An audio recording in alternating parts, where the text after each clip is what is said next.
Hola, ¿qué tal? Muy buenas tardes. Muchísimo gusto. Soy el doctor Virgilio Hernández, médico adscrito al Departamento de Geriatría del Instituto Nacional de Ciencias Médicas y Nutrición Salvador Subirán. Agradezco mucho la invitación por parte de la Facultad de Medicina a la charla Personas Mayores y COVID-19 y de igual manera agradezco el interés precisamente por dar espacio en el ciclo de charlas relacionadas a la pandemia precisamente a esta población de interés. Voy a compartirles ya la presentación de... Listo. En lo que les empiezo a compartir la presentación, bueno, algunos pormenores. Voy a intentar que sea una charla amena, es decir, espero que no sea una charla pesada para ustedes. Y de igual manera voy a intentar que sea una presentación que no sea redundante sobre todo lo que ya saben de la pandemia. Es decir, si nos están dando un foro para personas mayores, voy a hablar de particularidades de las personas mayores y al final de la presentación tendremos espacio para preguntas, respuestas, comentarios o lo que ustedes quieran. Bueno, entonces, por lo pronto, vamos a comenzar la presentación de personas mayores y COVID-19. Bien, en cuanto al contenido de la clase, vamos a hablar algunas particularidades epidemiológicas de las personas mayores en el contexto de la pandemia. Después, quizá lo más sustancioso de la presentación va a ser hablar de COVID-19 en personas mayores, algunas particularidades clínicas, algunas particularidades biológicas, cómo pueden interactuar estas dos condiciones, es decir, lo clínico y lo biológico, es decir, el envejecimiento con la enfermedad. Vamos a destinarle también un segmento de la charla a un espacio de personas mayores hospitalizadas, con igual un poquito viendo cuáles son las particularidades de las personas que se están viendo en el hospital de manera muy sencilla, porque también esta presentación está aterrizada para todos los grados, es decir, desde alumnos hasta personas de posgrado, subespecialistas. Entonces, esto sería más bien como por interés general, es decir, qué es lo que se ha visto. Y claro que sí, una población que quizá se ha hablado muy poco, pero serían las personas mayores que viven en la comunidad. Bien, para estos momentos de la pandemia, ya sabemos que estamos viviendo una condición que no tiene precedente en cuanto a su impacto económico y sociosanitario. Desde el inicio, es decir, desde los primeros semanas, meses de la pandemia, se documentó que la población de las personas mayores es particularmente susceptible no solo a la infección por SARS-CoV-2, es decir, a desarrollar COVID-19, sino a desarrollar también formas graves de enfermedad y que esto se ha visto en mayor medida o de mayor proporción, es decir, con un impacto desproporcionado, en personas mayores que tienen un perfil de comorbilidad específica, que eso va a ser lo que vamos a desglosar en diapositivas subsecuentes. En cuanto al perfil epidemiológico, es decir, el perfil de la pandemia en el planeta, como estábamos mencionando, en diversos países, desde que comenzó este problema, la mayoría de desenlaces graves y mortalidad por COVID-19 se empezó a reportar o se reportó en personas de más de 65 años. Esto es algo muy curioso porque también en muchos de los primeros países en los que hubo transmisión comunitaria sostenida y este número de casos altísimos, pues fueron países en los que su perfil poblacional ya es de personas o tiene una proporción de personas mayores bastante importante. Por ejemplo, en Italia, donde tenemos a la población más longeva de Europa y de hecho que es la segunda población más longeva en el mundo, uno de los sitios que tenemos de quizá más frescos en la memoria de los primeros días de la pandemia fue la región de la Lombardía. Para ilustrar lo que estábamos diciendo, en esta región, la media de edad de los pacientes que requirieron, por ejemplo, cuidados críticos era de 67 años. En España, donde ya el 17% de su población tiene más de 65 años y de esta población una cuarta parte ya son octogenarios, es decir, personas que tienen más de 80 años o más, en esos momentos más del 20% de casos se presentaban mayores de 70 años. En Estados Unidos, donde alrededor del 16% de la población total tiene más de 65 años, los CDCs reportaban que para ese entonces se estaba presentando en ese grupo poblacional hasta el 31% de casos, 45% de hospitalizaciones, y esa misma población representaba el 53% de ingreso a unidades de cuidados críticos. Si bien en México, revisando los histogramas de casos confirmados por sexo, es decir, hombres y mujeres o mujeres y hombres, no brillaría quizá el histograma por representar lo que estábamos mencionando previamente, digo también por el perfil inherente poblacional a México, que quizá nos vamos a parecer a esos países de Europa en algunas décadas según distintas proyecciones poblacionales, Pero si nos vamos al histograma de tipo de paciente, es decir, para pacientes hospitalizados y ambulatorios, y únicamente dejamos a los pacientes hospitalizados, vemos que en realidad también lo que estábamos platicando pudiera representarse para nuestro país. Es decir, quizá la gente más grande sí es la que está representada más, por ejemplo, en los hospitales, es decir, tiene necesidades particulares en cuanto a que quizá pudieran desarrollar, como se había visto previamente, formas que ameriten hospitalización. Bien, para continuar es importante establecer varios puntos previos. Las personas mayores tienen ciertas particularidades que vamos a ver a lo largo, es decir, que no vamos a dejar de ver en ningún momento de la presentación. Para empezar, las personas mayores representan un grupo heterogéneo. ¿Qué quiere decir esto? Que todos envejecemos de manera distinta. No hay un perfil de envejecimiento similar en dos personas, quizá compartimos algunos factores, pero no todos envejecemos igual. Y entonces, dependiendo de diversas condiciones a lo largo de nuestro proceso de envejecimiento, es decir, el estilo de vida que llevemos, la carga de enfermedades que desarrollemos, que también cuidemos esas enfermedades o qué tan controladas estén, y la presencia de algunas condiciones específicas que vamos a ver más adelante, que son como síndromes geriátricos, esto pudiera incidir en que las personas mayores puedan presentar manifestaciones y trayectorias distintas de enfermedad respecto a pares jóvenes. Esto es una gráfica muy sencilla para ilustrar lo que acabamos de decir, es decir, que a lo largo de la vida tenemos diversos determinantes en salud, como por ejemplo de salud, cuestiones físicas, como problemas de metabolismo, que también qué tan mal estamos, la esfera social, la esfera emocional, y nosotros a lo largo del tiempo partimos de ahí hacia una pendiente a lo largo del envejecimiento. Entonces, lo esperable sería que si nosotros llevamos un envejecimiento saludable, es decir, que no tengamos muchos problemas y nos cuidemos a lo largo de la vida, no desarrollemos condiciones en particular o no desarrollemos algunas alteraciones que pudieran ser discapacitantes, que aquí simplemente, por ejemplo, ilustrativo, vamos a mencionar a los síndromes geriátricos, podemos llegar en distintas condiciones al mismo punto en el tiempo, es decir, precisamente no todos envejecemos igual, acumulamos condiciones distintas y no importa nuestra edad cronológica, es decir, puede ser la misma, pero como estemos va a ser muy diferente. Bien, sabiendo esto, va a ser necesario que no solo para COVID-19, sino aproveché que estaba este espacio en la charla, precisamente para dejar en claro que si esto va a ser la realidad no solo de una enfermedad en particular, sino de todo lo que estamos viendo, es necesario que especialistas y médicos de primer contacto ya comiencen a familiarizarse con preceptos de medicina geriátrica y necesidades particulares de las personas mayores, porque también tener una consideración sobre estas particularidades pudiera contribuir en recomendaciones específicas y cuidados individualizados que muy probablemente también se va a asociar a mejores desenlaces en los pacientes que vean. Bien, para no ahondar mucho en este punto y para no tomar minutos valiosos, vamos a dejar muy claro algo. Entonces, ¿existen diferencias en cuanto a la definición operacional o diagnóstico de COVID-19 en personas mayores? No. La definición de caso en las personas mayores, tanto para caso sospechoso como para caso confirmado, no cambia respecto a cualquier otro grupo poblacional. Y lo más importante, que es lo que vamos a comenzar a ver a partir de este momento, es que existen algunas particularidades biológicas y clínicas que pudieran cambiar cómo nos aproximamos al diagnóstico de enfermedad o a la manera en la que se va a presentar la enfermedad. Bien, entonces pasamos precisamente a la parte de aspectos clínicos y biológicos, es decir, la potencial interacción entre el envejecimiento y la infección por SARS-CoV-2.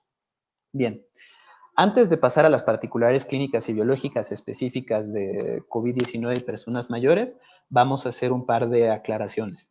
La primera es que las infecciones en personas mayores, no necesariamente COVID-19, es decir, la gran mayoría de infecciones, pudieran no debutar o cursar con manifestaciones que nosotros tenemos conceptualizadas como habituales, es decir, una cuestión así como del libro que nosotros sabemos, este conjunto de cosas es lo que se asocia a esta enfermedad, sino que pudieran presentarse por manifestaciones estereotipadas conocidas como síndromes geriátricos, que grandes síndromes geriátricos que quizá hayamos escuchado sean delirium, caídas o inestabilidad postural, manifestaciones constitucionales, es decir, únicamente, por ejemplo, anorexia, astenia y pérdida funcional aguda, es decir, un cambio en qué tan bien, qué tan mal está haciendo sus cosas de la vida diaria una persona. Y algo muy importante es que estos síndromes geriátricos, dependiendo del perfil de la persona, es decir, qué tan vulnerable o no está una persona, pudiera ser la manifestación inicial de una condición aguda, es decir, de una condición nueva, hasta en una quinta parte de las personas mayores. La segunda consideración, ¿Qué es un síndrome geriátrico? Es decir, si estas enfermedades o estas infecciones se pueden manifestar por síndromes geriátricos, ¿qué es un síndrome geriátrico? Hay múltiples definiciones, pero quizá lo más importante es conceptualizar o empezar a conceptualizar que un síndrome geriátrico es diferente a un síndrome médico. Una de las definiciones que más se han adoptado de los síndromes geriátricos es que son condiciones en salud multifactoriales que ocurren cuando los efectos acumulados o acumulativos de distintos déficits en distintos sistemas dejan a un sujeto vulnerable a un reto situacional, es decir, un conjunto de cuestiones acumuladas que dejan vulnerable a una persona ante un reto nuevo y que además probablemente se va a manifestar de una manera estereotipada. Bien, para ejemplificarlo con una imagen. Entonces, si nosotros tenemos una enfermedad o un síndrome médico, cualquiera que sea, en el que nosotros, pues bueno, en el caso de una enfermedad, sabemos cuál es la etiología, sabemos cuál es la patogénesis de la enfermedad y sabemos cuáles van a ser sus manifestaciones esperables dentro de un abanico de variabilidad, pero a fin de cuentas ahí tenemos una secuencia lógica. Para los síndromes médicos sabríamos, no necesariamente la etiología, pero sabríamos probablemente qué es lo que está haciendo cualquiera que haya sido su etiología sobre el organismo y que además lo que nos lleva a abordar ese síndrome en realidad va a ser el conjunto de signos y síntomas definido, es decir, el espectro definido de ese síndrome. Precisamente así es como abordamos un síndrome médico. En cambio, un síndrome geriátrico es una condición en la que existen múltiples etiologías que pudieran estar coexistiendo con distintas vías patogénicas al mismo tiempo, pero que por distintos factores, precisamente por lo heterogéneo que pudiera ser el envejecimiento, es decir, que tan bien, que tan mal, qué tantos déficits tiene una persona para cierto punto en su vida, qué tanto estuvo protegido a través de ciertos factores, valga la redundancia, protectores, o qué tantos factores de riesgo adicionales, que convergen en una sola manifestación, es decir, en una manifestación estereotipada. Y el mensaje clave sería que son condiciones multifactoriales y que a diferencia de un síndrome médico, rara vez podemos identificar una etiología, más bien empezamos a trabajar, por decirlo de alguna manera, al revés del abordaje de un síndrome médico, pero conceptualizando muchas cosas al mismo tiempo. Esto, si nosotros queremos simplificarlo, lo podemos dejar en un modelo que está bien descrito como de interacciones concéntricas, es decir, en el que están convergiendo diversos factores de riesgo sobre una misma persona. Por ejemplo, ¿qué tantos factores relacionados al envejecimiento en algún sistema ha tenido alguna persona? Que aquí cabe hacer una aclaración muy importante, que ninguno de los cambios relacionados al envejecimiento en ningún aparato o en ningún sistema en realidad representa una condición patológica. Precisamente este esquema lo ejemplifica muy bien. No es una patología, es algo que está dando un factor de vulnerabilidad adicional para tener un desenlace. Entonces, tenemos un factor. Tenemos otro factor que, por ejemplo, pudiera ser la carga de comorbilidades que esa persona acumuló a lo largo de su vida o ha acumulado a lo largo de su vida. ¿Cuáles son los medicamentos que está tomando que pudieran ser potencialmente apropiados o no? Pudiera tener alguna limitación adicional esa persona, como tener un déficit visual, un déficit auditivo, pudiera tener alguna alteración nutricional esa persona, es decir, pudiera tener desnutrición o pudiera tener riesgo nutricional. Y nosotros, de repente, a ese quizá equilibrio que estaba con pinzas, por decirlo de alguna manera, en ciertas personas, hay algunas personas que, o hay algunos otros individuos que en realidad envejecen muy bien, nosotros agregamos un insulto nuevo que termina por descompensar todos esos factores que estaban en cierto equilibrio y entonces se manifiesta de una vía estereotipada. Es decir, por ejemplo, pudiéramos tener que la primera manifestación de la enfermedad en esta persona pudiera ser una caída, pudiera ser delirium. Delirium, entendido el síndrome geriátrico, digo, para simplificarlo mucho por cuestiones de la charla, un síndrome confusional agudo, que en realidad ese síndrome confusional agudo no representa una enfermedad como tal, sino representa una descompensación que está teniendo en diversos sistemas ese individuo y que esa manifestación que fue un foco rojo es lo que nos lleva a abordar cuál fue la descompensación adicional sobre esos factores de riesgo que cayó sobre ese individuo.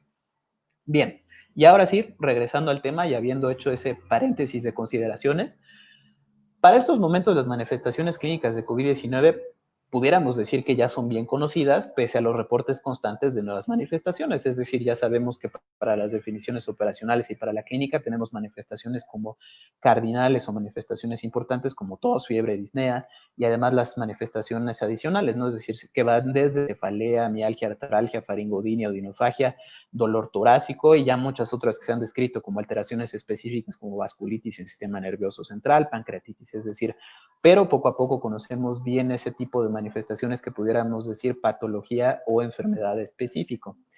Pero también va a suceder lo que mencionamos hace rato en las personas mayores con COVID-19, es decir, no solamente las personas mayores que tengan esta enfermedad se pudieran manifestar con un síndrome geriátrico o algo que consideremos atípico para la enfermedad. Sí, esto ya se encuentra documentado para esta condición, pero recordemos lo que hemos ya estado mencionando un par de veces. El envejecimiento es un proceso heterogéneo para cada persona. No todas las personas mayores van a tener alguna manifestación atípica, esto no es forzoso, porque esto también depende del perfil de cada individuo. Y un mensaje que no quiero que vaya a quedar equivocado es que en realidad los síntomas que clásicamente son referidos en personas jóvenes también van a ser frecuentes en personas mayores, en realidad, y quizá las personas mayores que son más vulnerables son las que van a estar más propensas a tener estas manifestaciones consideradas como atípicas. Ese es uno de los mensajes quizá más importantes de la charla. Y bien, ¿cuáles son las manifestaciones atípicas que se han descrito para COVID-19?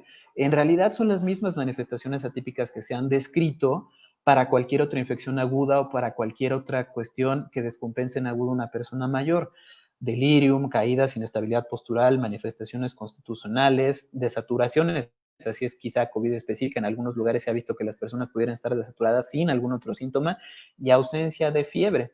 Pero esto en realidad no habla de manifestaciones atípicas de COVID, sino de manifestaciones atípicas de enfermedad en las personas mayores, que esa es una de las clarificaciones que me gustaría que se lleven para la vida, no tanto para la presentación. Es decir, las personas mayores vulnerables pudieran tener manifestaciones atípicas de condiciones agudas, no tanto que las personas con COVID-19 mayores tengan manifestaciones como estas, es decir, más bien las personas más vulnerables con COVID-19 pudieran tener manifestaciones que hemos visto en otras personas con perfiles de vulnerabilidad específicas. Bien, dentro de lo que hasta ahorita hay descrito para poblaciones de mayores y COVID-19, escogí este artículo, que es un artículo de corte, es decir, de una corte francesa multicéntrica que se realizó en 3 hospitales de asistencia pública de París, porque es muy ilustrativo realmente de lo que nosotros como geriatras podemos ver. Es decir, este estudio sí es sirve mucho para ilustrar el panorama de las personas mayores y lo que estábamos hablando.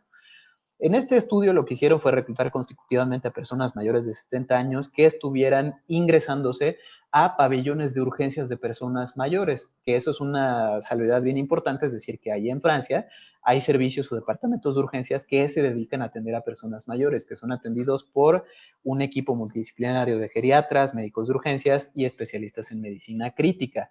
Y que precisamente parte de lo que conceptualizaron los autores es que esto en realidad pudiera representar bastante mejor esta población que tiene un mayor perfil de multicomorbilidad y que tiene problemas específicos. Y el objetivo que tuvieron para este estudio fue describir precisamente las características clínicas y desenlaces de personas mayores hospitalizadas que pudieran tener este perfil del cual estamos hablando en pabellones de urgencias adaptados para personas mayores y determinar factores pronósticos para mortalidad hospitalaria. En este segmento de la presentación nos vamos a quedar únicamente en las características clínicas. Bien, entonces, de manera muy interesante para la población del estudio, pues vemos que la media de edad era de 86 años, lo cual lo vuelve un estudio bastante representativo de personas mayores. De las personas que se estudiaron, hasta el 85% de las personas del estudio tenían más de 2 enfermedades, predominantemente enfermedad cardiovascular y enfermedad de vías respiratorias.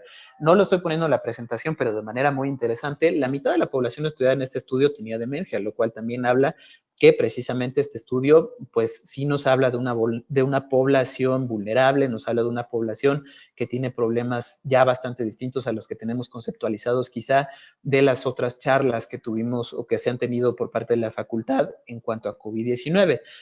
Una muy buena parte de la población tenía polifarmacia, tomaban más de 5 medicamentos y de manera muy interesante casi el 30% se encontraban institucionalizadas, es decir, eran personas que vivían en centros de cuidados crónicos. Y algo muy interesante para nosotros los geriatras es que aquí sí se describe, a diferencia de casi todos los otros estudios poblacionales de COVID-19, qué tan discapacitados o no estaban estas personas, y eso se hace a través, o lo hicieron a través de la medición de actividades básicas de la vida diaria, que en realidad las actividades básicas de la vida diaria, pues precisamente si una persona se puede bañar, si puede utilizar el sanitario, si se puede alimentar ella sola, si se puede levantar ella sola, si se puede regresar a la cama, al sillón ella sola, si es continente, es decir, si tiene problemas de incontinencia vesical urinaria, es decir, este sí es un estudio que ayuda bastante a ilustrar el problema. Y en cuanto a las manifestaciones más frecuentes, para dejar en claro lo que hablábamos en unas diapositivas previas, lo que encontraron es que para poblaciones de estas características, cómo se presentan o cómo fue el síntoma o los signos por los cuales estudiaron a los pacientes, la gran mayoría de pacientes el síntoma que tuvieron fueron manifestaciones constitucionales, astenia. Sorprendentemente, entre comillas, poco más de la mitad, es decir, prácticamente el 50% de la población, es decir, algo que nosotros tenemos como muy arraigado de esta infección es que la mitad de la población tuvo fiebre, un poco menos de la mitad tuvo disnea, un poco menos de la mitad tuvo tos seca, y que una cuarta parte de la población de este estudio se manifestó inicialmente, o la manifestación inicial de COVID-19 fue delirium. Entonces, este estudio representa bastante bien lo que estábamos comentando hace rato. Quizá las personas más vulnerables son las que se van a presentar con manifestaciones francamente geriátricas y no con manifestaciones que tenemos conceptualizadas como clásicamente para otras poblaciones. Y un pormenor importante que quise poner en la presentación, precisamente por lo de este estudio, lo que comentábamos, es que la fiebre no necesariamente se va a presentar en una infección en los adultos mayores. En algunas personas, la capacidad de termorregulación y la respuesta a pirógenos, tanto endógenos como exógenos, está disminuida. Pero esto depende, como hemos estado mencionando, del estado general, es decir, que también que tan mal esté una persona. Es decir, aquí el mensaje quizás sería, si una persona está bien, probablemente va a ser fiebre. Si una persona está mal, probablemente no va a ser fiebre. Entonces, no necesariamente tenemos que casarnos con la idea de que esto va a cursar con un signo específico, ¿no? Bien, y este estudio es concordante con otros reportes previos en el que la fiebre pudiera estar ausente del 20 al 30% de personas mayores con COVID y otras infecciones, lo cual me lleva a recordarles que existe un concepto que es el de fiebre en la persona mayor. Varían un poco las definiciones de fiebre en la persona mayor, pero más o menos están de la siguiente manera. Fiebre en la persona mayor pudiera ser una temperatura oral o timpánica de 37,5 o un incremento entre 1.1 y 1.3 grados centígrados sobre la temperatura considerada como basal en esa persona, sostenida por más de una hora. Entonces, pero esto es una salvedad ya muy geriatra específica, ¿no? Y ahora, eh, ¿qué es lo que va a influir en estas presentaciones atípicas de enfermedad, es decir, específicamente ya para SARS-CoV-2, COVID-19? Pues bueno, para esta condición probablemente en realidad lo que estamos viendo sea la interacción de diversos factores que dan un perfil específico de vulnerabilidad, ya no tanto de la persona, sino a manifestaciones de la enfermedad. ¿Qué quiere decir esto? Vamos a ejemplificarlo con la diapositiva siguiente. Entonces, hasta el momento no sabemos o no tenemos una causa clara por lo cual la edad sea un factor de riesgo independiente, tanto para mayor susceptibilidad como de mayor morbo y mortalidad en las personas mayores. Lo que se ha establecido, las propuestas que hay, es que en realidad es un modelo de interacción bidireccional constante entre diversos factores y además que pudieran ser quizá un tanto particulares tanto a la persona como a la infección. Es decir, la persona va a tener cierto perfil de comorbilidad. Por ejemplo, sabemos que la enfermedad cardiovascular y metabólica tiene una alta prevalencia en las personas mayores.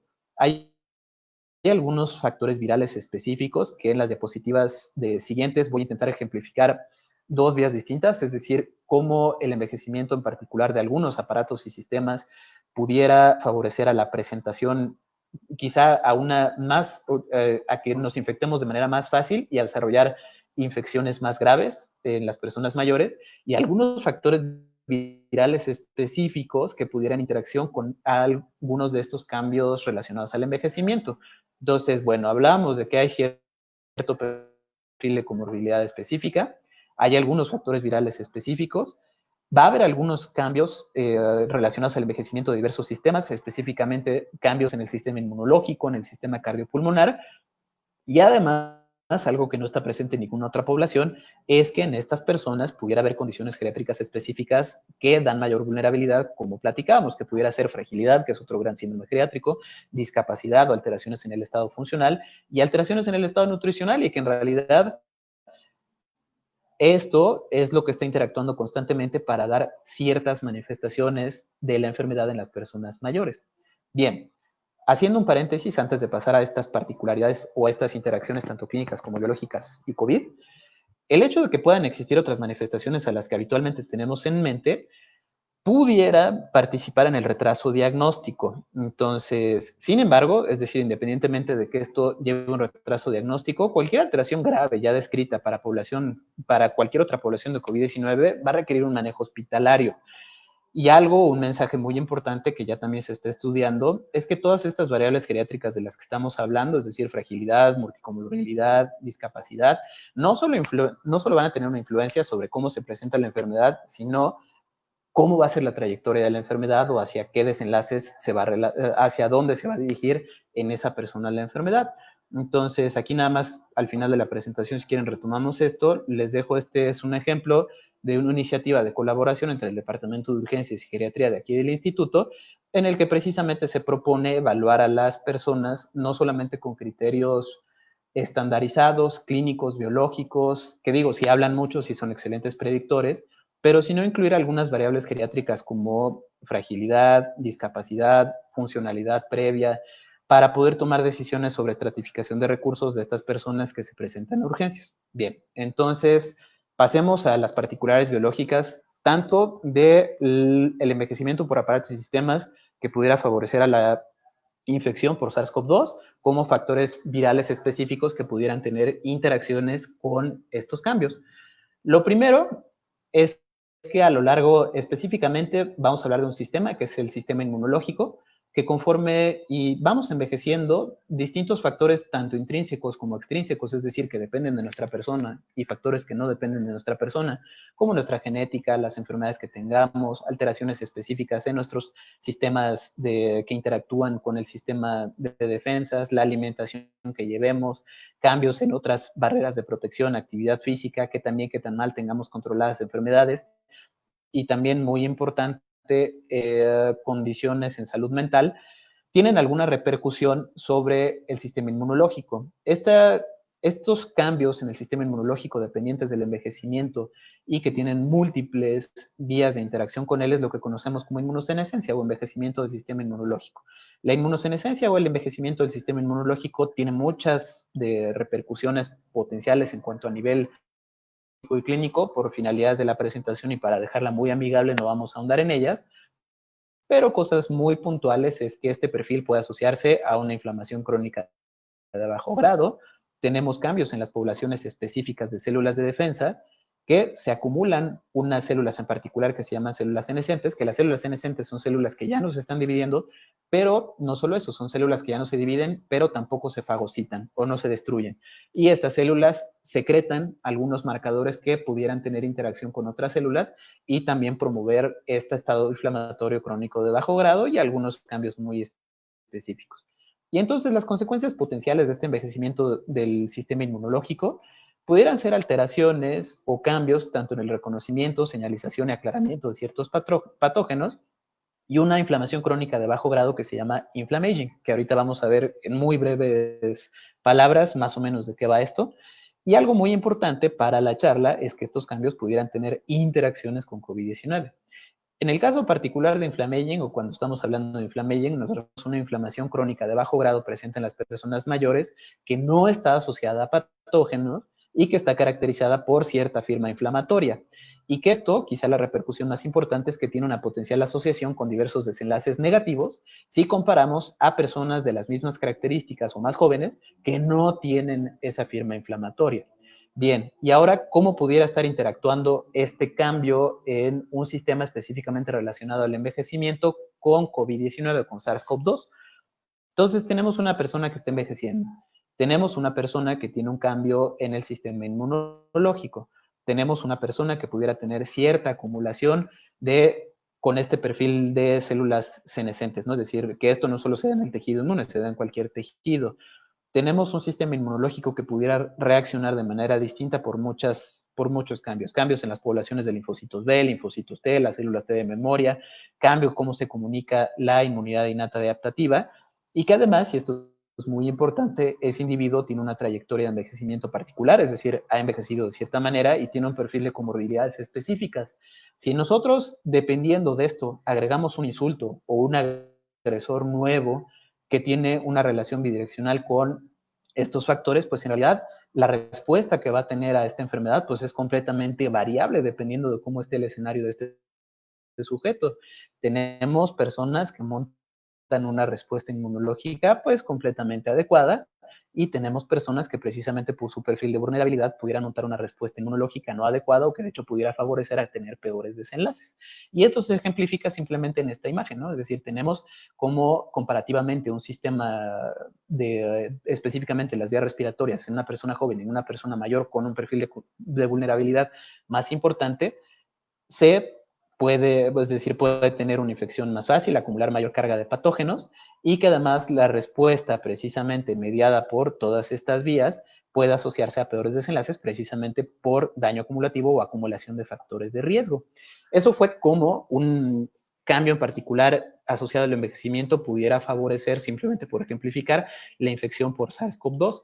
Ahora, hay factores SARS-CoV-2 específicos que parecería que pudieran estar aprovechándose precisamente de algunas otras cuestiones relacionadas al envejecimiento, que esto sería, o una de las cosas que más están estudiando, el ECA2. Sabemos que el ECA2 es utilizado por SARS-CoV-2 como su receptor funcional y por lo tanto ha sido propuesto como mecanismo de riesgo para presentación grave. Pero ECA2 no solo tiene un rol en la patogénesis de SARS-CoV-2, sino que constitutivamente o normalmente tiene un rol en la señalización del eje de renina-angiotensina-aldosterona. Específicamente, tiene un rol antiinflamatorio al favorecer la vía de la angiotensina 1,7, que es un antiinflamatorio natural. Y parte de las cosas que antes generaba controversia, pero que ahorita afortunadamente ya se ha visto que no es, y de hecho afortunadamente ya están las posturas de diversas sociedades médicas sobre estos fármacos, es decir, sobre los IECAS, de alguna manera más bien lo que antes nos conflictuaba, ahora se está entendiendo, es decir, ya con todo lo que hemos aprendido gracias a la pandemia, es que de alguna manera la regulación al alta del ECA2 en individuos tratados con IECAS en realidad intenta restaurar o restaura la función fisiológica antiinflamatoria de la vía de la angiotensina 1,7. Y algo muy particular de las personas mayores es que tienen una disminución de la expresión de ECA2 en ciertos sitios con la edad, específicamente o en mayor medida corazón y pulmón. Y entonces lo que se está proponiendo, aparte de las cosas propuestas específicas, sería esto. Es que las personas mayores respecto a las personas jóvenes tienen menor cantidad de ECA2. Por lo tanto, va a haber una mayor señalización de la vía de la angiotensina 2 más que de la vía de la angiotensina 1,7. Nosotros vamos a meter un factor de riesgo adicional que va a ser la infección por SARS-CoV-2, que si este utiliza ECA2 va a disminuir precisamente la expresión en la superficie celular. ¿Cuál va a ser el desenlace de eso? Las personas mayores con COVID-19 pudieran desarrollar niveles críticamente bajos de ECA2 y tener una señalización exageradamente alta precisamente de la vía de la angiotensina 2 versus personas jóvenes que pudieran tener niveles modestamente disminuidos únicamente de ECA2 y una señalización moderadamente elevada de angiotensina 2, lo cual nos lleva en personas mayores quizá a un mayor potencial para presentar enfermedad grave y en personas jóvenes quizá desarrollar más fácilmente la enfermedad, pero con menor perfil de gravedad, lo cual es cierto hasta cierto punto porque estos son estudios mecanísticos que no se han logrado comprobar, son propuestas y que además hemos visto ya de sobra que hay gente de todos los perfiles hospitalizados graves y hay gente de todos los perfiles hospitalizados por manifestaciones moderadas o inclusive leves de enfermedad. Y ya la conclusión de esta parte tan interesante es que la respuesta de la persona mayor a la enfermedad pudiera en realidad depender de la interacción bidireccional con diversos factores, más que alguna condición específica, lo cual nos lleva a algunas pocas palabras de las personas mayores hospitalizadas, es decir, qué le está pasando a las personas mayores o qué hemos visto en las personas mayores que se han hospitalizado por COVID. Algo que hemos ya aprendido y que es quizá lo más desafortunado es que las limitaciones inherentes a la pandemia cambiaron de manera importante tanto la dinámica de valoración como el contacto hospitalario que tenemos con el paciente. Y que entonces, si tenemos de por sí de contacto limitado o interacción limitada o estamos restringidos en cuanto a lo que podamos hacer, quizá valdría la pena hacer un esfuerzo para que los pocos momentos que tengamos con el paciente valgan la pena y entonces incluir, bueno, no es que no valga la pena cierto otro perfil de contacto, pero quizá valdría la pena, precisamente por las necesidades que hemos visto de estas personas, hacer un esfuerzo entonces que en estos momentos tengamos una valoración que trascienda marcadores tradicionales de enfermedad y correlacione mejor con la situación en general de nuestros pacientes, ya que esto puede tener un efecto positivo sobre los desenlaces o la trayectoria de hospitalización. Y aquí es donde no me voy a detener mucho porque no es la finalidad de la charla, y es donde pudiera tener cabida la evaluación geriátrica integral, es decir, lo que hacemos los geriatras, que es una valoración multidisciplinaria enfocada en problemas preexistentes y tamizaje de condiciones que antes no conocíamos, en muchos dominios que van desde lo médico, lo funcional, lo social y lo psicológico, y que de manera muy importante, o quizá el punto clave, es que termina en una intervención o implementación de estrategias individualizadas.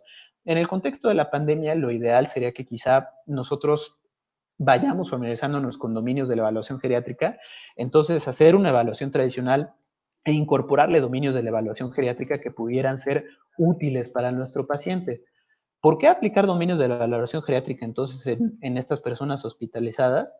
Porque uno de los desenlaces más importantes es que si en realidad sabemos qué tan bien, qué tan mal está una persona, independientemente de su edad, es decir, si conocemos bien cuál es su estado, su trayectoria de envejecimiento, y que si sabemos que son de los grupos más vulnerables, entonces arbitrariamente no se les excluya de tratamientos o maniobras terapéuticas, porque frecuentemente lo que hacemos en el hospital o las maniobras terapéuticas que hacemos en el hospital son extrapoladas de estudios que son realizados en personas más jóvenes. Afortunadamente para COVID-19, dos estudios que han sido pivotes en cuanto al tratamiento, específicamente el recovery, no fueron el caso de estos estudios, porque de hecho la media de edad para estos dos estudios, en el que cambiaron mucho la manera en que tratamos la enfermedad, específicamente la adición de esteroides al tratamiento de soporte rutinario, la media de edad está muy cercana a los 70 años de edad, entonces para que no excluyamos arbitrariamente a las personas mayores. Hay muchos dominios de la valoración geriátrica integral que pudieran ser integrados a los cuidados básicos de piso, que hay maneras de hacerlos rápido, que hay maneras de hacerlos bien, que pudieran darnos un beneficio y que habitualmente, y que esto ha sido de las principales limitantes de la pandemia, esto incide en una estrategia de atención multidisciplinaria. Rara vez vemos nosotros solos a un paciente. Habitualmente lo vemos junto con enfermería, con trabajo social, con un equipo de rehabilitación física, con equipo de gerontología. Entonces, es por lo que de alguna medida a estas personas pudiera irles de manera distinta a que si no tomamos en cuenta todos estos factores. Bien, en cuanto a las complicaciones y trayectorias de hospitalización que sabemos hasta ahorita para estas personas, no me voy a detener mucho porque en realidad esto varía de publicación por país, pero pues sí, las complicaciones reportadas en todas las poblaciones que han requerido hospitalización, pues llevan lo que ya sabemos: insuficiencia respiratoria aguda, lesión renal aguda, complicaciones cardiovasculares varias, tromboembolia, manifestaciones de daño endotelial, pero lo que todavía no conocemos en realidad son complicaciones de interés en las personas mayores. ¿Qué tanto van a desarrollar o desarrollaron un problema cognitivo durante su internamiento? ¿Qué tan mal salieron en cuanto a su capacidad funcional después de la hospitalización? ¿Qué tan desnutridos salieron? ¿Si desarrollaron o están desarrollando alguna manifestación psicoafectiva? Eso no lo sabemos. Y entonces voy a regresar al estudio francés que les comentaba. De este estudio, que pudiera ser representativo quizá de poblaciones más vulnerables, las complicaciones que se encontraron de manera más frecuente fueron disnea, delirium, que esto es un punto muy importante para nosotros, es decir, una complicación completamente geriátrica, lesión renal aguda y descompensación de insuficiencia cardíaca. Y en cuanto a las trayectorias de hospitalización, estas personas, prácticamente la mitad egresaron a un centro de rehabilitación, es decir, no estaban en condiciones habituales de regresar a domicilio o a la institución donde estaban siendo cuidados. El 20% prácticamente regresó a su domicilio y el 5% a otras instalaciones de cuidado, reportando una mortalidad intrahospitalaria del 31%, lo cual es una mortalidad intrahospitalaria quizá un poco más alta de las reportadas en estas cortes grandes de China, de Nueva York, de Italia, pero es que esas cortes también tenían un sesgo de representación, reportaban mortalidad cuando todavía tenían pacientes hospitalizados y evidentemente no tenían un perfil de vulnerabilidad subyacente como el de, ¿no? Bien, y entonces, cuestiones que incrementaban la probabilidad de morir en el hospital, ven, eran dos variables geriátricas, 100%, es decir, que tuvieran discapacidad para actividades básicas en la vida diaria o que tuvieran una manifestación atípica de la enfermedad, como pudiera ser astenia. Bien, ¿qué es lo que pudiera pasar después de la hospitalización en estas personas? Nos encontramos transitando más o menos, o lo que estamos viendo todos los días, esta, estas dos partes de esta gráfica que les estoy mostrando, en la que tenemos graficado la gravedad de la enfermedad versus el tiempo posterior al inicio de síntomas. Lo que estamos viendo en el hospital es que llegan las personas con neumonía, complicaciones cardiovasculares o cual sea que haya sido la manifestación de enfermedad, les va bien, les va mal, tienen algunas complicaciones, entran a su fase de convalecencia y a partir de aquí es lo que estamos todavía en terreno desconocido, es decir, en realidad no sabemos cuáles van a ser las consecuencias en las personas mayores que se están hospitalizando, es decir, lo que hemos aprendido es que quizá va a haber mayor riesgo de cardiopatía, va a haber mayor riesgo de infecciones subsecuentes, no sabemos cómo nos va a ir en años, es decir, si va a haber secuelas metabólicas, si va a haber daño estructural en el tejido pulmonar, pero quizá podemos tomar enseñanzas de otros eventos virales, específicamente de otros coronavirus y de influenza H1N1. Por ejemplo, en SARS, consecuencias documentadas en años, en las cohortes chiquitas que hay de seguimiento post-SARS, muchos o en no mala proporción de pacientes que tuvieron SARS grave desarrollaron fibrosis pulmonar y dislipidemia a largo plazo. Ya sabemos en influenza que las complicaciones reportadas a largo plazo son un incremento en el riesgo de infarto agudo del miocardio y exacerbación de insuficiencia cardíaca congestiva. Por lo tanto, quizá no solo vamos a vivir las consecuencias de ahorita, sino en algunos meses y años, vamos a quizá ver que COVID sea un contribuyente importante a la morbimortalidad crónica y que las hospitalizaciones por neumonía o en las que un enfermo se encuentra en estado crítico son factor de riesgo a corto, mediano y largo plazo de enfermedad cardiovascular. Son eventos con un índice altísimo de pérdida funcional. Por lo tanto, tenemos que estar pensando ya estrategias de evaluación de rehabilitación a mediano y largo plazo. Y son eventos que se asocian a deterioro cognitivo, problemas psicológicos como trastorno de estrés postraumático, ansiedad, depresión, y esto no solamente en el paciente, sino en los familiares. Y algo muy importante es que no solamente están teniendo un daño directo, es decir, en las personas que están hospitalizadas, esto está teniendo un daño indirecto en las personas mayores que puede que no estuvieran saliendo de sus casas o que puede que todavía no estén saliendo de sus casas precisamente por las limitaciones inherentes a la pandemia. Entonces, en este esquema que estuvo muy presente en redes sociales, pues vemos de manera conceptualizada cuáles pudieran ser las olas de la pandemia y que quizá ahorita nosotros estemos transitando en este tiempo y que en otros países ya estén un poquito más adelantados. Es decir, que nosotros ahorita no solo estemos viendo la morbimortalidad directamente relacionada a COVID, estemos en fase de recuperación post-hospitalización de las personas que ya egresaron, sino que ya estamos empezando a ver el impacto en la restricción de condiciones urgentes que no son de COVID y el impacto en la restricción de servicios para enfermedades crónicas y en personas que viven en la comunidad, lo cual precisamente nos lleva a la penúltima parte de la presentación, las personas mayores que viven en la comunidad. Es decir, personas mayores que no están hospitalizadas, pero que de alguna manera u otra la pandemia también les está afectando, pese a que inclusive no tengan COVID. Entonces, vamos a empezar por un mensaje positivo, pero luego después un punto de reflexión para las personas que viven en la comunidad. Entonces, desde el inicio de la pandemia, uno de los mensajes más difundidos y de manera muy justificada y que mayormente permeó a toda la sociedad fue el distanciamiento social o el concepto de quedarse en casa, por lo que sabemos que es una medida de salud pública útil y necesaria en ausencia de tratamiento específico para esta enfermedad. Y aquí tenemos algunos puntos muy buenos que el gobierno de la Ciudad de México y el gobierno federal hicieron una muy buena labor de concientización en que los adultos mayores y las personas con algunas comorbilidades, pues en realidad las personas más vulnerables a tanto a la infección como a desenlaces graves. Inclusive se intentó visibilizar como parte del equipo del Escuadrón de la Salud, uno de los superhéroes, aparte de Susana Distancia, era Refugio, ¿no? Que era la superhéroe adulta mayor, y su superpoder eran los cuidados máximos al quedarse en casa. Esto es la parte buena en cuanto a que estuvo muy visibilizada esta parte de protección de las personas que viven en la comunidad que no se estaban enfermando. Por parte de aquí del instituto, tomando en cuenta esa población, se arrancó una línea, una hotline de dudas sobre coronavirus para personas mayores y un proyecto que sigue en curso en el que se intentó aprender cuáles eran las vivencias y experiencias de que estaban llevando las personas que no están hospitalizadas o que tuvieron algún problema no necesariamente relacionado a la pandemia en este periodo. Específicamente, la vivencia inicial de esta línea ya se cristalizó en una reflexión publicada por la doctora Navarrete Reyes, en el que quizá ya se empezaban a sumar algunas de las cosas que les voy a mencionar, que en personas mayores de cierto perfil el distanciamiento social pudiera tener consecuencias no esperadas o que tuvieran, por decirlo de alguna otra manera, no estuvieran relacionadas a la intención de prevenir contagios, siendo esto una paradoja, pues porque en realidad este era uno de los objetivos, perdón, era una población diana de la prevención, y esto fue el aislamiento y la soledad, o que por ahí empezaron a salir esos problemas que ahorita y quizá a futuro inmediato van a ser muy importantes. Hay evidencia muy importante que las personas que están socialmente desconectadas o que no tienen un rol importante o participación social importante y que las sometemos a un proceso de aislamiento o distanciamiento social, tienen un riesgo muy importante adicional de diversas condiciones en salud física y mental, como enfermedad cardiovascular, depresión, ansiedad, deterioro cognitivo, problemas en la sensación de bienestar o disminución en la sensación de bienestar. Y como hemos dicho a lo largo de toda la presentación, quienes estén en condiciones de mayor vulnerabilidad son quienes pudieran estar más en riesgo. Y entonces, conociendo todo esto, tomando lo bueno y lo malo, es que la experiencia de los meses previos nos debería de preparar para potenciales situaciones similares a futuro.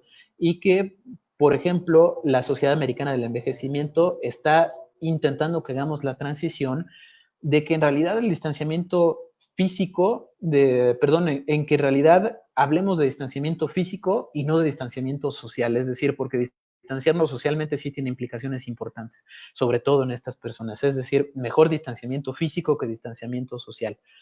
Y para promover que el distanciamiento sea únicamente físico y no social, debemos entonces utilizar estrategias para mantener el contacto vía remota y promover ciertas actividades. Los invito a que se metan a la cuenta de Facebook y de Twitter de aquí del Servicio de Geriatría, porque ahí ya se han hecho infografías precisamente de todas estas medidas, es decir, que en realidad no nos tenemos que distanciar socialmente de nuestros familiares o de las personas mayores que conozcamos. Hay que realizarlos, hay que ayudarlos con todas las medidas, evidentemente, de protección, a realizar sus actividades cotidianas, asistirles con el supermercado, estar pendientes de sus necesidades, promover las videollamadas, promover un contacto saludable, por ejemplo, insisto, preservando todas las medidas de cuidados. Y además hay que estar constantemente promoviendo actitudes saludables, es decir, que no solamente su vida y su limitación esté volcada hacia todas las limitaciones inherentes a la pandemia. Y un ejemplo muy interesante de esto, en un país que va meses adelantado en la pandemia, para ejemplificar lo que acabamos de decir, es este estudio que se realizó en Japón, es decir, cómo ha estado el perfil de ciertas cuestiones de la actividad física antes, durante y después de la pandemia, es decir, cómo les ha ido con algún bemol en específico. Entonces, platicando de todo lo que hemos visto, los autores se interesaron precisamente en el efecto del confinamiento sobre la actividad física y quizá su relación con discapacidad incidente. Por lo tanto, investigaron cambios en la actividad física durante y después de la primera ola de la pandemia en Japón, tomando en cuenta que se levantaron las restricciones de movilidad en mayo. Por lo tanto, aplicaron ellos una nueva encuesta en junio para una encuesta previa que ellos ya habían hecho tanto en enero como en abril. De las 1,425 personas que lograron contestar esta encuesta, que se basó en el Cuestionario Internacional de Actividad Física, destinado a ver cuánto tiempo realizaban de actividad física estas personas por semana, y que además estos autores se interesaron en evaluar el estatus de vivir solo o no, y si tenían actividad social, estamos aprendiendo cosas muy interesantes conectadas con lo que veíamos en las diapositivas previas. El primer objetivo del estudio, que era ver cómo había variado la actividad física antes, durante y después de la pandemia, se logró extraordinariamente bien. Es decir, se constató que durante la pandemia la actividad física disminuyó de manera importante, que es lo que vemos en la gráfica de aquí abajo, la media del tiempo realizado por semana de actividad física por esta población en enero, en abril y en junio. Entonces vemos cómo inicialmente disminuye, pero vemos cómo esta sociedad, que pues tiene algunas características bastante ejemplares, después de la pandemia tiene la población de interés un resurgimiento de la actividad física. Y quizá lo más útil para ejemplificar lo que estábamos comentando es que esto varía en función o varió en función de qué tanto tenían contacto social o si vivían solas las personas. Las personas que no vivían solas y estaban socialmente activas recuperaron actividad física. Las personas que no vivían solas pero estaban socialmente inactivas recuperaron de manera similar a su perfil de actividad previa. Las personas que vivían solas pero que permanecían socialmente activas recuperaron actividad física, pero para este grupo que eran personas que vivían solas y que no tenían un rol social, estas son personas que ya no recuperaron su actividad física, es decir, el aislamiento y el no tener una actividad social sí se van a asociar o sería esperable que se asociaran a desenlaces específicos. Por lo tanto, tenemos que promover ciertas actitudes por parte nuestra y por parte de la población que nosotros atendemos. Y por último, nada más les voy a invitar a que si ustedes tienen interés en una población aparte, que son las personas mayores en unidades de cuidados crónicos, revisen el sitio del Instituto Nacional de Geriatría, en el que hay tanto seminarios como documentos específicos para la prevención de COVID en residencias de personas mayores y de estandarización de cuidados en instituciones de cuidados a largo plazo. Y para las conclusiones de la presentación, bien, las personas mayores representan un grupo desproporcionadamente afectado por la enfermedad, pero no por esto deben de ser excluidos de ningún tipo de tratamiento o atención. Como vimos, las personas mayores pudieran cursar, dependiendo de su estado previo, con síntomas considerados como atípicos, que predominantemente van a ser síndromes geriátricos vistos en otras condiciones. Pero pese a que la mortalidad es elevada en las personas mayores, la mayoría de los pacientes van a alcanzar una curación. Entonces, esto nos lleva a incluir la importancia de la atención integral y promover potenciales mejores trayectorias post-hospitalización. Las medidas que tienen una buena intención, como el distanciamiento social, pueden llevar a consecuencias no esperadas en esta población, como el aislamiento. Por lo tanto, tenemos que promover comunicación e integración social en estas personas, y que las estrategias de salud pública para reducir riesgos adicionales en salud deben de ser extensamente promovidas. Es decir, no debemos de dejar de hacer todas las medidas de lavarse las manos, no tocarse la cara, de desinfectar superficies de contacto por distintas personas, utilizar cubrebocas, y en su momento la vacunación pertinente va a ser crucial para este grupo poblacional. Y por último, les agradezco toda su atención ya para pasar a las preguntas y respuestas, y los invito también, para quien tenga curiosidad adicional o sea un tópico de su interés, que se inscriban al primer congreso que vamos a tener de manera digital aquí del instituto, es decir, no físico, que va a ser sobre geriatría de COVID-19, pero ya como esta presentación no enfocado a SARS-CoV-2 y particularidades de la enfermedad, sino a qué es lo que hemos aprendido en este ya un poco más de medio año que llevamos de coexistir y ajustar nuestra vida diaria y nuestra práctica cotidiana a la pandemia. Bien, muchas gracias. Entonces, voy a dejar de compartir la presentación para abrir para abrir las preguntas y el chat. Bien, bien, muy bien. Bueno, entonces,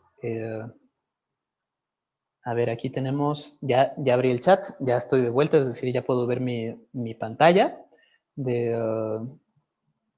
Muy bien, entonces ya estoy hasta arriba de los comentarios. Entonces aquí hay algunos comentarios sobre la transmisión. Entonces, no, ok.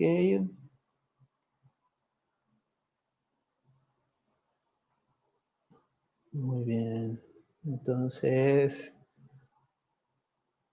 a ver, aquí hay una primera duda o pregunta que viene de Suni Suni GJ. Muchas personas de mi familia están viendo la presentación, por ahí ya vi, les mando muchos saludos a Chilpancingo Guerrero, y ya vi que muchas personas están conectadas. Entonces, dice, tengo una duda precisamente de Suni GJ. Mi padre estudió medicina, él es un adulto mayor de 74 años con problemas cardiovasculares, renal y diabetes. Él nos comenta que los adultos mayores deben de tomar diariamente ibuprofeno entre 600 a 1200 miligramos para mitigar la inflamación de los órganos sin padecer COVID-19. Como base de todo el reforzamiento inmunológico, ¿qué puede compartir sobre el consumo de ibuprofeno? Bien, es decir, no solamente, es decir, esta es una respuesta que no va a ser para COVID-19, va a ser una respuesta en general. Si no tenemos una condición inflamatoria aguda, si no tenemos una infección aguda que esté cursando con algún cambio inflamatorio en particular, la verdad es que el rol de consumo profiláctico del grupo de los AINES, es decir, de los antiinflamatorios no esteroideos, a ver, espérenme un segundito, voy a pausar mi cámara un segundo para conectar bueno, vuelvo en un segundo para conectar mi computadora. El consumo crónico de sustancias no esteroideos en realidad no está recomendado ni documentado como una estrategia de prevención potencial para esta condición médica en particular o ninguna otra.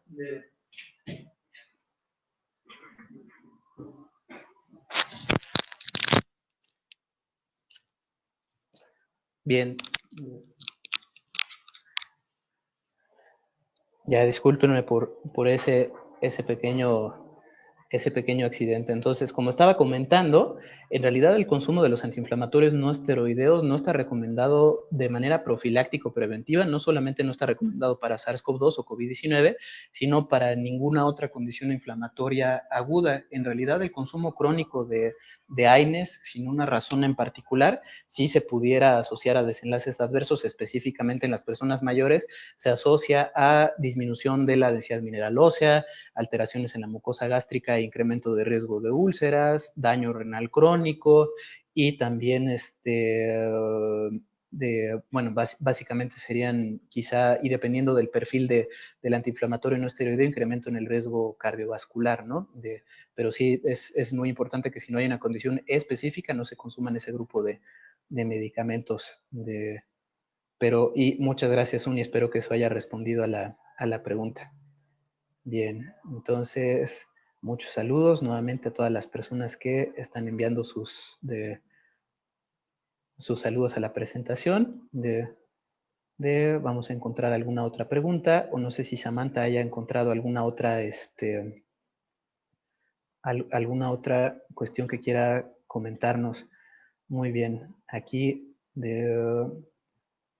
bien, aquí el doctor Salvador Hernández Bautista pregunta sobre el uso de suplementos como zinc, vitamina D en población geriátrica. ¿Tienen beneficios en prevención contra el COVID-19? Y que si recomendamos la aplicación de la vacuna contra la influenza. Es una pregunta que tiene algunos bemoles, específicamente suplementos como zinc y vitamina D y C. ¿Tendrían algún rol, o de lo que se ha estudiado es que tendrían algún rol quizá en inmunoestimulación teórica, pero la realidad es que no hay estudios grandes, serios, quizá no serios, sino más bien que hayan controlado el efecto de muchas otras variables sobre la estimulación del sistema inmunológico y de la enfermedad en particular en cuanto a que esto cambie, uno, el riesgo de la infección, o sea, es decir, de que nos contagiemos, dos, los desenlaces adversos, es decir, teóricamente estos oligoelementos pudieran tener un efecto inmunoestimulante, es decir, pero lo que no hemos visto es que se trascienda de la teoría al hecho.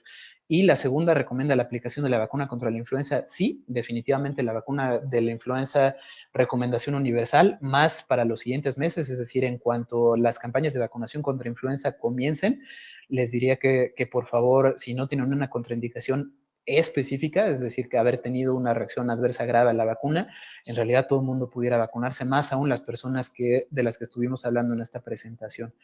Y eso probablemente también reduciría riesgos potenciales asociados a una infección por influenza, ¿no? Es decir, ya sabemos que específicamente en influenza, quizá el mayor beneficio no sería disminución del riesgo de la infección, es decir, el hecho de que nos vacunemos no quiere decir que no nos vamos a infectar, sino que probablemente no vamos a desarrollar formas graves de enfermedad y que no vamos a desarrollar complicaciones probablemente cardiovasculares u otras complicaciones neumológicas derivadas de estos problemas graves.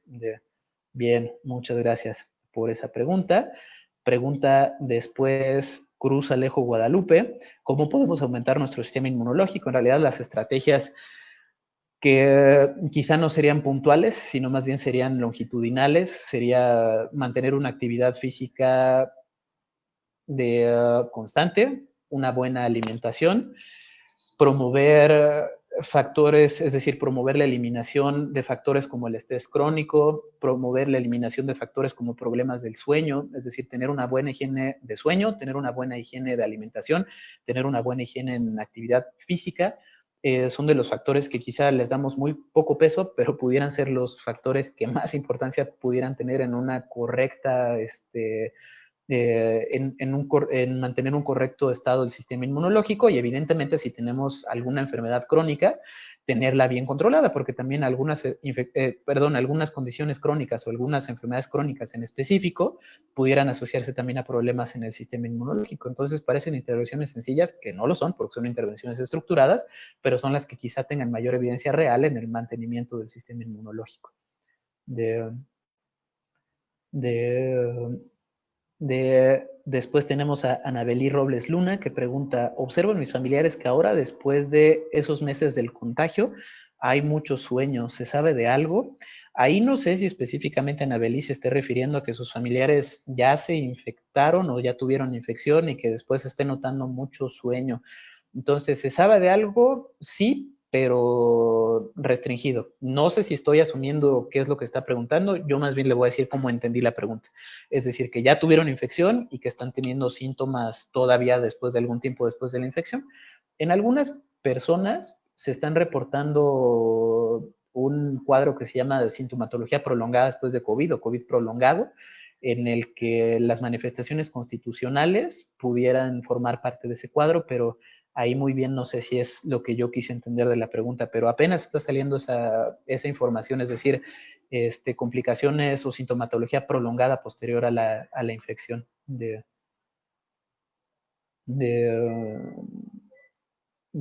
muy bien. Después de eso, a ver, uy, es que está brincando el chat. Bueno, entonces hay una pregunta por parte de Raúl Enrique de la Cerda Chávez. Siendo un grupo de riesgo, ¿no debería considerarse a los ancianos en las pruebas de tercera fase de vacunas contra COVID-19? Pues sí, siguiendo precisamente la premisa de que los grupos más vulnerables son quizá los grupos que más se benefician de ofrecerles las medidas que se encuentren bien documentadas. No necesariamente la tercera fase de la vacuna, porque pues ahí todavía tenemos quizá cuestiones que no conocemos, pero definitivamente de ser de las primeras poblaciones a las que debería de ofrecerse ya una maniobra preventiva estandarizada como pudiera ser la vacunación, sea cual vacuna nos llegue, es así, definitivamente sí. Muchas gracias, Raúl, por la pregunta.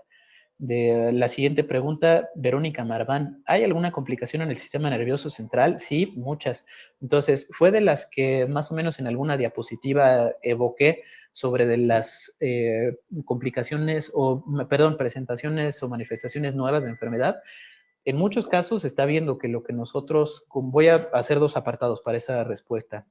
De las personas que pudieran tener delirium, específicamente las personas mayores que pudieran tener este estado confusional agudo, ya está propuesto que no solamente pudiera ser por las vías que nosotros vemos clásicamente por los síndromes geriátricos, sino que también ya sabemos como SARS-CoV-2 tiene neurotropismo directo, pudiéramos también estar presenciando efectos directamente relacionados a daño en estructuras del sistema nervioso central, específicamente vasculitis o algún efecto neurotrópico del virus.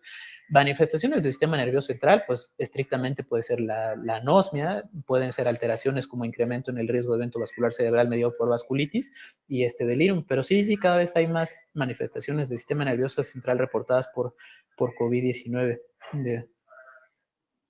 Muy bien.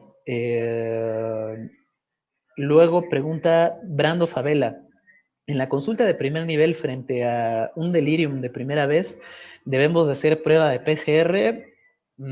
Es una pregunta difícil, Brando. Entonces, pero eso me da oportunidad a reforzar muchos conceptos de la presentación de buena manera, porque la pregunta se presta para eso. Delirium es una bandera roja en la persona mayor.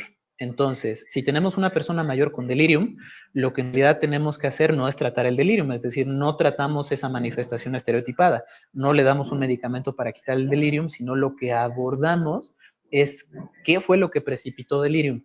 Entonces, hay alguna alteración hidroelectrolítica, es decir, problemas del sodio, se introdujo un fármaco potencialmente inapropiado, o bien, en muchos casos, como justamente comentas, Brando, buscamos una infección. De hecho, de los principales desencadenantes de delirium en personas mayores, tanto hospitalizadas como de la comunidad, son infecciones.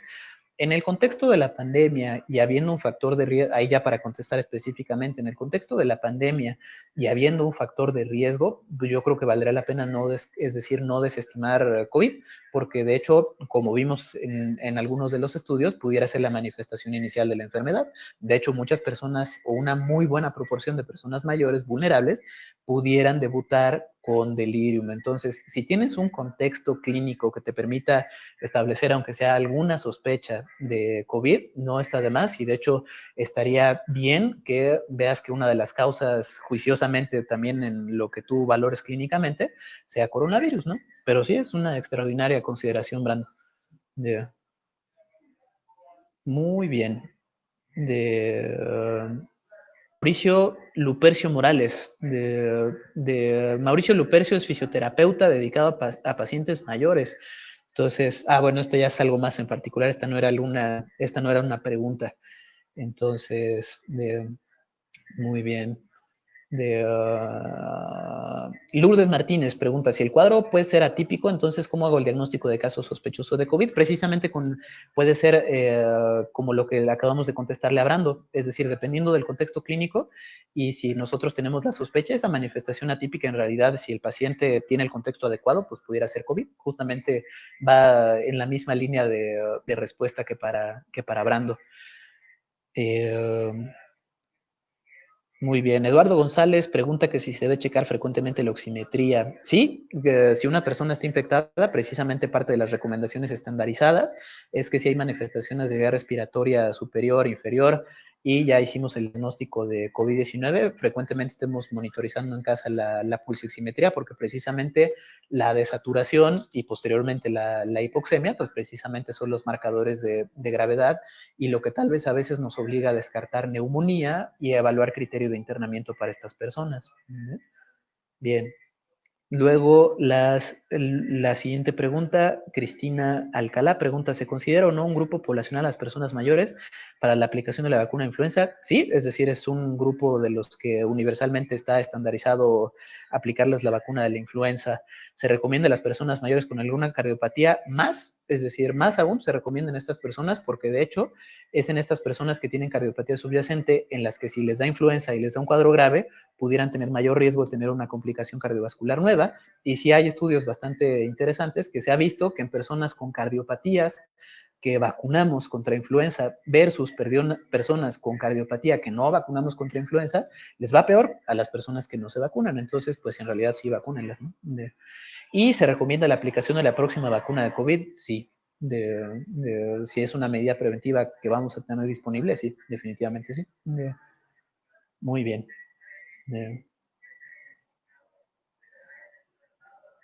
Muy bien. Luego, Fer Flores comenta, doctor, la gran mayoría de los pacientes de la tercera edad presentan enfermedades crónico-degenerativas, pero debido a la pandemia hemos visto incluso escasez de medicamentos. En estos casos, ¿qué es lo más recomendable hacer? ¿Y cómo evitar el burnout del cuidador, ya que puede llegar a influenciar en la salud de estos pacientes?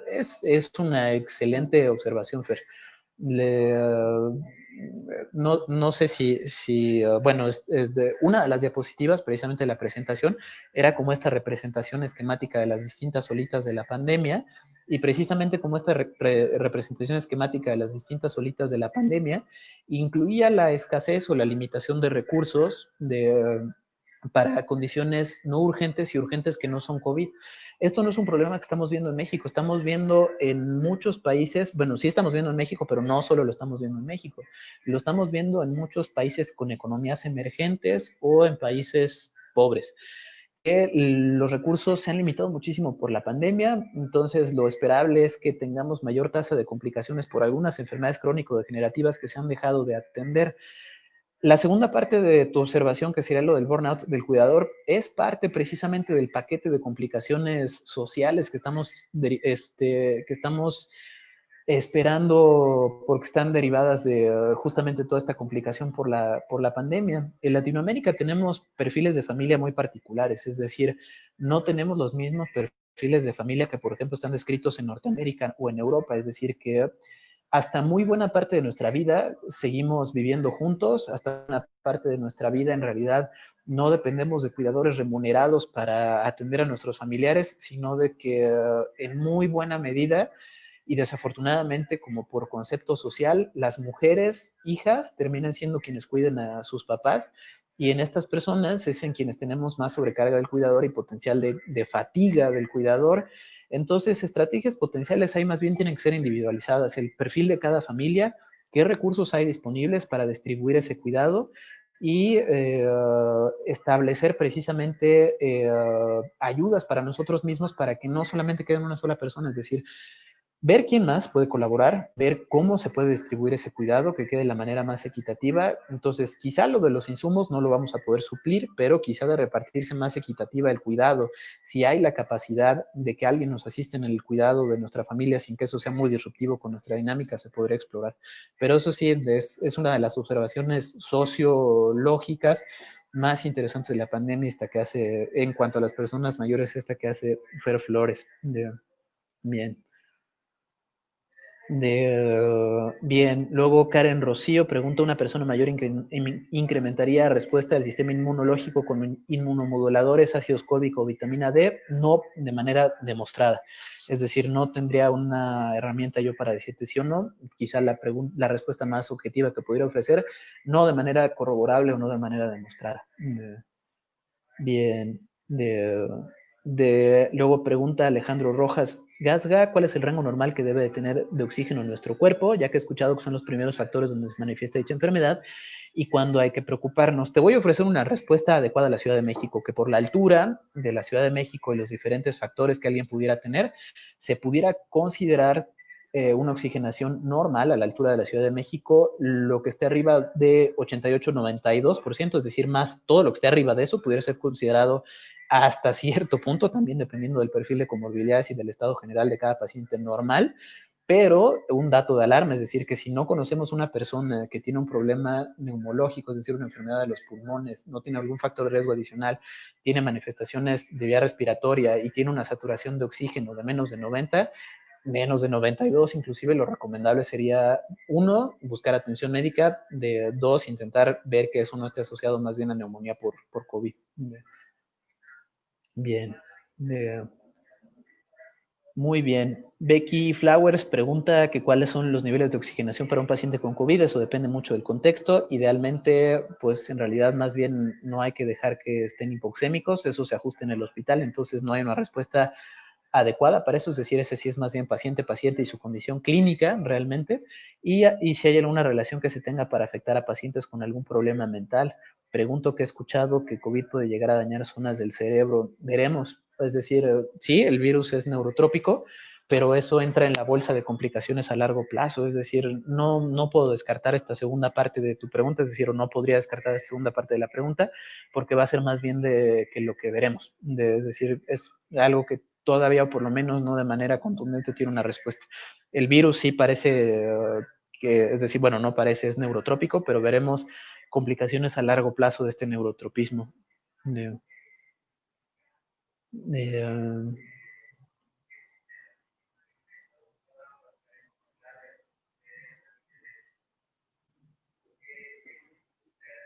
dice Verónica Marván que no respondí su pregunta sobre el COVID afecta el sistema nervioso central. Bueno, voy a intentar responderlo otra vez. Sí, se afecta el sistema nervioso central o sí puede afectar el sistema nervioso central. Ya, espero que eso sea un poquito más claro, Verónica. De,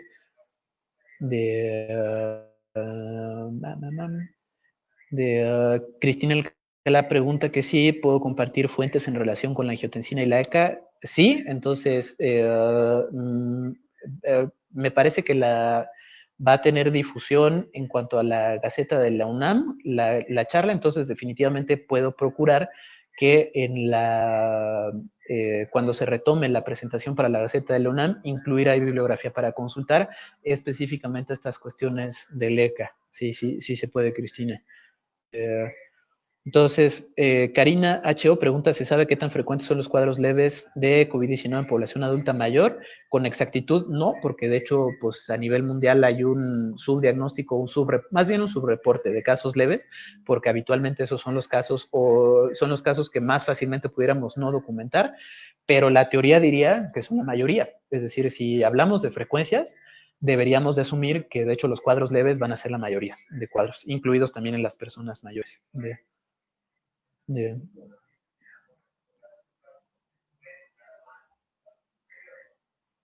muy bien.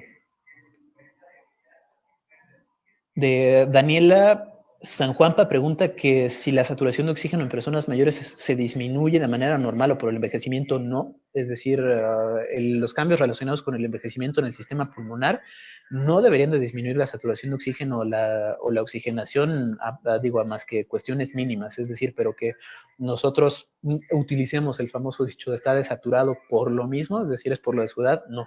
Precisamente esa es una de las cuestiones más importantes a recalcar, es decir, no porque alguien esté eh, tenga más años, va a tener desaturación o hipoxemia. Eso no es normal.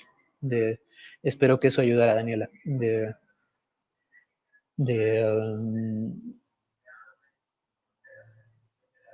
Zuli de la Barrera pregunta, un familiar mío adulto mayor estuvo enfermo por COVID y después del periodo de infección presenta cansancio y debilidad de miembros inferiores, ¿es normal? Pudiera ser parte de las manifestaciones post-hospitalización.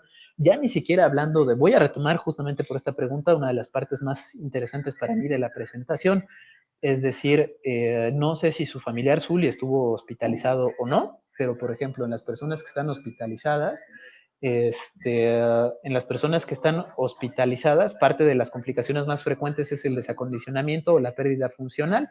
La pérdida funcional. Entonces, inclusive ese cansancio de debilidad en los miembros pélvicos pudo ser por la propia pérdida funcional que se sufre posterior a estas hospitalizaciones. Bueno, entonces, quedaron muchas preguntas por responder, muchas. La verdad es que agradezco muchísimo su interés en el tema.